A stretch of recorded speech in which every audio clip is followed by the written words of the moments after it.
Hello' everyone, আপোনালোক সকলোকে স্বাগতম জনাইছোঁ আছাম জিকে ইউটিউব চেনেলৰ আন এটা নতুন ভিডিঅ'লৈ। আজিৰ এই ভিডিঅ'টোত আমি APSC গ্ৰেড 4 লগতে অসমৰ যিকোনো ধৰণৰ কম্পিটিটিভ এক্সামৰ বাবে প্ৰয়োজনীয় হোৱাকৈ কেইটামান অতি গুৰুত্বপূৰ্ণ কুৱেশ্যন এনচাৰ লৈ আহিছোঁ।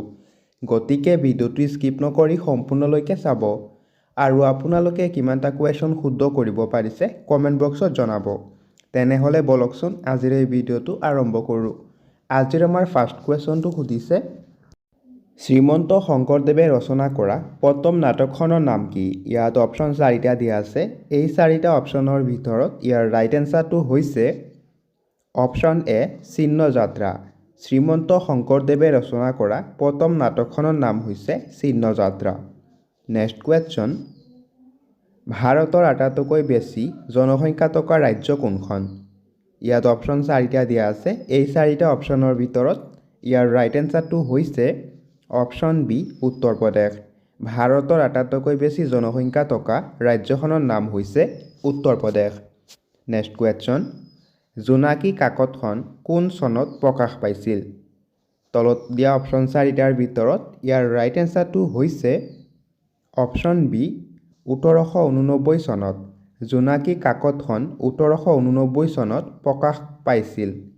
নেক্সট কুৱেশ্যন, ভাৰতত স্বদেশী আন্দোলন কিমান চনত আৰম্ভ হৈছিল? তলত অপশ্যন 4টা দিয়া আছে। এই 4টা অপশ্যনৰ ভিতৰত ইয়াৰ ৰাইট এনচাৰটো হৈছে অপশ্যন এ 1905 চনত। ভাৰতত স্বদেশী আন্দোলন 1905 চনত আৰম্ভ হৈছিল। নেক্সট কুৱেশ্যন, দাদা চাহেব ফাল্কে বঁটা প্ৰাপ্ত প্ৰথম ব্যক্তি কোন আছিল? ইয়াত অপশ্যন 4টা দিয়া আছে। এই 4টা অপশ্যনৰ ভিতৰত ইয়াৰ ৰাইট এনচাৰটো হৈছে অপশ্যন এ শ্ৰীমতী দেৱিকা ৰাণী। দাদা চাহেব ফাল্কে বঁটা প্ৰাপ্ত প্ৰথম ব্যক্তি হৈছে শ্ৰীমতী দেৱিকা ৰাণী। নেক্সট কুৱেশ্যন, পৃথিৱীৰ আটাইতকৈ ডাঙৰ হ্ৰদ কোনটো? ইয়াত অপশ্যন 4টা দিয়া আছে। এই 4টা অপশ্যনৰ ভিতৰত ইয়াৰ ৰাইট এনচাৰটো হৈছে অপশ্যন এ কাস্পিয়ান সাগৰ হ্ৰদ। পৃথিৱীৰ আটাইতকৈ ডাঙৰ হ্ৰদটো হৈছে কাস্পিয়ান সাগৰ হ্ৰদ। নেক্সট কুৱেশ্যন, অসমৰ কোনজন ৰাজনীতিবিদক অসমৰ লৌহ মানৱ বুলি কোৱা হয়? ইয়াত অপশ্যন 4টা দিয়া আছে। এই 4টা অপশ্যনৰ ভিতৰত ইয়াৰ ৰাইট এনচাৰটো হৈছে অপশ্যন ডি বিষ্ণুৰাম মেধি। বিষ্ণুৰাম মেধিক অসমৰ লৌহ মানৱ বুলি কোৱা হয়। নেক্সট কুৱেশ্যন, ৰাইডাৰ কাপ কোনটো খেলৰ লগত জড়িত? ইয়াত অপশ্যন 4টা দিয়া আছে। এই 4টা অপশ্যনৰ ভিতৰত ইয়াৰ ৰাইট এনচাৰটো হৈছে option A golf. Rider cup golf খেলৰ সৈতে জড়িত। নেক্সট কুৱেশ্যন, ভাৰতীয় পুৰুষ হকী দলে কেতিয়া অলিম্পিক গেমছৰ প্ৰথমটো সোণৰ পদক লাভ কৰিছিল? তলত দিয়া অপশ্যন 4টাৰ ভিতৰত ইয়াৰ ৰাইট এনচাৰটো হৈছে অপশ্যন এ 1928 চনত। 1928 চনত ভাৰতীয় পুৰুষ দলে অলিম্পিকত সোণৰ পদক লাভ কৰিছিল। নেক্সট কুৱেশ্যন, ভাৰতৰ একমাত্ৰ ঠাণ্ডা মৰুভূমি কোনখন? তলত দিয়া অপশ্যন 4টাৰ ভিতৰত ইয়াৰ ৰাইট এনচাৰটো হৈছে অপশ্যন এ লাডাখ। ভাৰতৰ একমাত্ৰ ঠাণ্ডা মৰুভূমিখনৰ নাম হৈছে লাডাখ। নেক্সট কুৱেশ্যন, আমি বেংকিঙত ব্যৱহাৰ কৰা UPIৰ সম্পূৰ্ণ ৰূপ কি? তলত দিয়া অপশ্যন 4টাৰ ভিতৰত ইয়াৰ ৰাইট এনচাৰটো হৈছে option C infinite payment interface. Next কুৱেশ্যনটো সুধিছে, পৰ্তুগীজসকলে কেতিয়া ভাৰতৰ পৰা উভতি গৈছিল?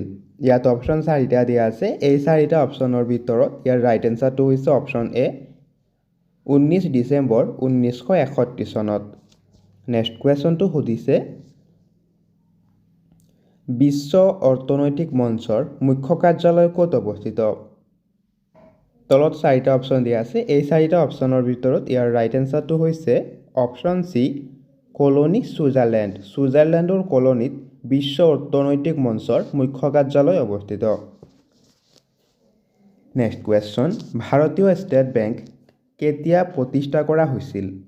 তলত দিয়া অপশ্যন 4টাৰ ভিতৰত ইয়াৰ ৰাইট এনচাৰটো হৈছে অপশ্যন বি 1 জুলাই 1955 চনত নেক্সট কুৱেশ্যনটো সুধিছে আৰম্ভণিতে ভাৰতীয় সংবিধানত কিমানটা অনুসূচী আছিল ইয়াত অপশ্যন 4টা দিয়া আছে এই 4টা অপশ্যনৰ ভিতৰত ইয়াৰ ৰাইট এনসাৰটো হৈছে অপশ্যন সি 8টা আৰম্ভণিতে ভাৰতীয় সংবিধানত 8টা অনুসূচী আছিল নেক্সট কুৱেশ্যন বৰ্তমান ভাৰতীয় সংবিধানত কিমানটা অনুসূচী আছে এই 4টা অপশ্যনৰ ভিতৰত ইয়াৰ ৰাইট এনসাৰটো হৈছে অপশ্যন ডি 12টা বৰ্তমান ভাৰতীয় সংবিধানত 12টা অনুসূচী আছে নেক্সট কুৱেশ্যনটো সুধিছে চিটি ৱাড বন্যপ্ৰাণী অভয়াৰণ্য ক'ত অৱস্থিত এই 4টা অপশ্যনৰ ভিতৰত ইয়াৰ ৰাইট এনসাৰটো হৈছে option A Chandigarh city ward বন্যপ্ৰাণী অভয়াৰণ্য চণ্ডীগড়ত অৱস্থিত নেক্সট কুৱেশ্যনটো সুধিছে বান্ধৱগড় আৰু পান্না ৰাষ্ট্ৰীয় উদ্যান ক'ত অৱস্থিত এই তলত 4টা অপশ্যন দিয়া আছে এই 4টা অপশ্যনৰ ভিতৰত ইয়াৰ ৰাইট এনসাৰটো হৈছে অপশ্যন এ মধ্যপ্ৰদেশ বান্ধৱগড় আৰু পান্না ৰাষ্ট্ৰীয় উদ্যান মধ্যপ্ৰদেশ ৰাজ্যত অৱস্থিত নেক্সট কুৱেশ্যন মিজোৰামৰ চৰকাৰী ভাষা কি এই 4টা অপশ্যনৰ ভিতৰত ইয়াৰ ৰাইট এনসাৰটো হৈছে অপশ্যন ডি মিজো আৰু ইংৰাজী মিজোৰামৰ চৰকাৰী ভাষা হৈছে মিজো আৰু ইংৰাজী next question the home and the world নামৰ উপন্যাসখন কোনে ৰচনা কৰিছিল ইয়াৰ ৰাইট এনসাৰটো হৈছে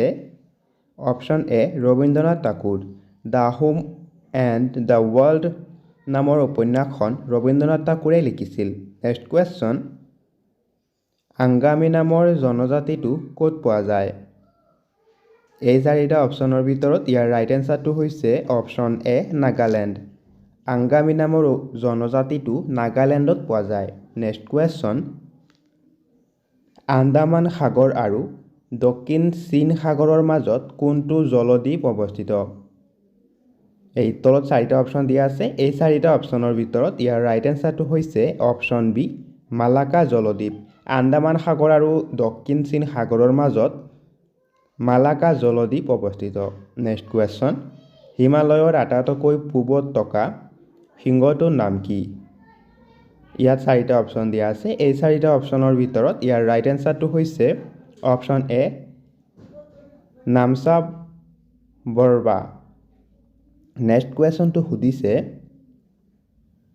মাৰিয়ানা ট্ৰেঞ্চ কোনখন মহাসাগৰত অৱস্থিত ইয়াত 4টা অপশ্যন দিয়া আছে এই 4টা অপশ্যনৰ ভিতৰত ইয়াৰ ৰাইট এনসাৰটো হৈছে অপশ্যন এ প্ৰশান্ত মহাসাগৰ মাৰিয়ানা ট্ৰেঞ্চ প্ৰশান্ত মহাসাগৰত অৱস্থিত নেক্সট কুৱেশ্যন 2008 চনত কোনটো দলে প্ৰথম ইণ্ডিয়ান প্ৰিমিয়াৰ লীগ বা IPL জয় কৰিছিল ইয়াৰ ৰাইট এনসাৰটো হৈছে অপশ্যন এ ৰাজস্থান ৰয়েলছে 2008 চনত প্ৰথমে IPL জয়লাভ কৰিছিল